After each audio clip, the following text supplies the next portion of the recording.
The distress beacon pierced through the void like a desperate scream. Captain Johnson leaned forward in his command chair aboard the Valiant Heart, studying the holographic display with furrowed brows. The signal originated from the Forbidden Zone, a sector of space where ancient Draconian territories intersected with the demilitarized buffer between human and Draconian space. "Sir, that's coming from inside restricted space," Lieutenant Akira said from the navigation console, her fingers dancing across the haptic interface. "Galactic Council protocols forbid any vessel from entering without authorization." Johnson's jaw tightened. The war with the Draconians had ended only 3 standard years ago, leaving behind a fragile peace built on mutual exhaustion rather than trust. The reptilian species had proven themselves formidable adversaries, their ships powerful, their warriors fierce, their honor codes absolute. "Can you identify the vessel?" Johnson asked. Akira's eyes widened as data scrolled across her screen. It's a Draconian scout ship. Life signs are faint. Multiple contacts, but the signatures are weak. Every regulation, every treaty clause, every military protocol screamed at Johnson to report this to command and maintain position. The Draconians would likely interpret any rescue attempt as an act of aggression. But that distress call, there was something primal about it that cut through political considerations. "Set course for those coordinates," Johnson ordered. "Maximum burn."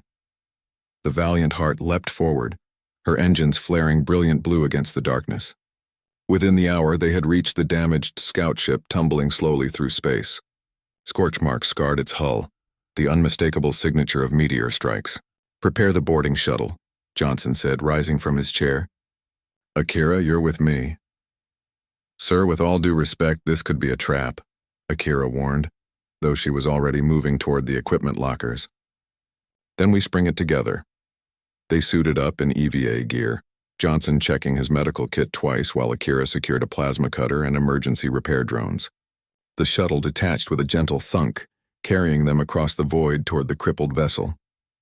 As they approached the airlock, Johnson's helmet comm crackled with a sound that made his blood run cold. Not a warrior's defiant challenge, but something far more heartbreaking.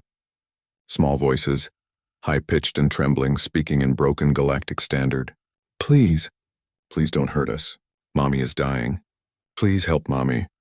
Johnson and Akira exchanged glances through their helmet visors. The plasma cutter made quick work of the damaged airlock, and they pushed through into the darkened interior. Emergency lighting cast everything in blood-red shadows.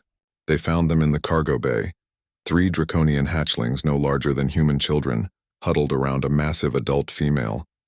The mother's scales, once probably magnificent emerald and gold, were dulled by pain and blood loss. A jagged piece of hull plating had pierced her side. Her breathing came in shallow, rattling gasps. The hatchlings saw the humans and scrambled backward, their small wings flaring in instinctive threat displays. But their eyes, those ancient, intelligent eyes, showed only terror. "Please," the eldest hatchling whispered, clutching his siblings. "We'll be good. We'll be quiet. Just save Mommy." Something ancient awakened in Johnson's chest. Something that transcended species, politics, and war. He'd seen that look before in human children. It was the universal expression of a child watching their world collapse. "Akira," he said softly, removing his helmet slowly to show his face. "Get me every medical supply we have. And prep the shuttle's medical bay for Draconian physiology. Use the xenobiology database." "Johnson, our medical systems aren't designed for... Make them work." While Akira rushed back to the shuttle, Johnson approached slowly, hands visible and empty. The mother dragon's eye cracked open, focusing on him with difficulty. Recognition flickered there, the species that had killed so many of her kind. "I know what you are," she rasped in heavily accented standard. "Human. Enemy." "Right now, I'm just someone who carries a medical kit," Johnson replied, kneeling beside her. "And these kids need their mother." Her eye studied him for a long moment. Then impossibly she relaxed slightly. "My name is Siraith. These are my children. If I die, the council will kill them. Orphans of warriors are not permitted to live. It shows weakness." Johnson's hands were already moving, assessing the wound. "Then we'll make sure you don't die." For the next 6 hours, Johnson and Akira worked with desperate precision.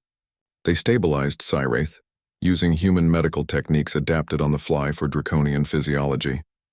The hatchlings watched in wonder as these humans, beings they'd been taught to fear and hate, fought tooth and nail to save their mother. When Cyraith's breathing finally steadied and her eyes cleared, the eldest hatchling approached Johnson timidly. "Why?" the small dragon asked. "We are enemies." Johnson looked at the child, then at his siblings, then at their mother who would live to see another dawn. He thought about all the reasons he shouldn't have done this, the regulations, the risks, the political nightmare this would create. "Because," he said simply, "some things are more important than war. Your mother loves you, you love her.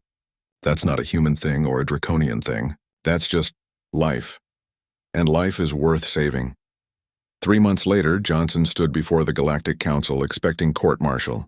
Instead, Cyraith herself testified, her children beside her. The footage of that rescue had spread across 1,000 worlds, humans and draconians alike watching as ancient enemies became something new. The Council's verdict was unanimous, commendation for extraordinary compassion. But more importantly, Cyraith's clan formally requested Johnson and Akira as honored guests. The Draconian High Command, moved by the sight of human hands healing instead of harming, proposed new diplomatic channels. Peace, it seemed, had found an unlikely bridge, built not by politicians or generals, but by a captain who heard children crying and decided that some boundaries were meant to be crossed. On distant worlds, when Draconians and humans met, they no longer saw only enemies. They saw the possibility of something greater. And in the quiet moments, Johnson would receive messages from 3 young dragons learning to fly, always ending the same way. "Thank you for saving Mommy. Thank you for teaching us that heroes can come from anywhere." The galaxy had been shaken indeed, not by weapons or threats, but by the simple, radical act of choosing compassion over conflict. And perhaps that was the most human thing of all.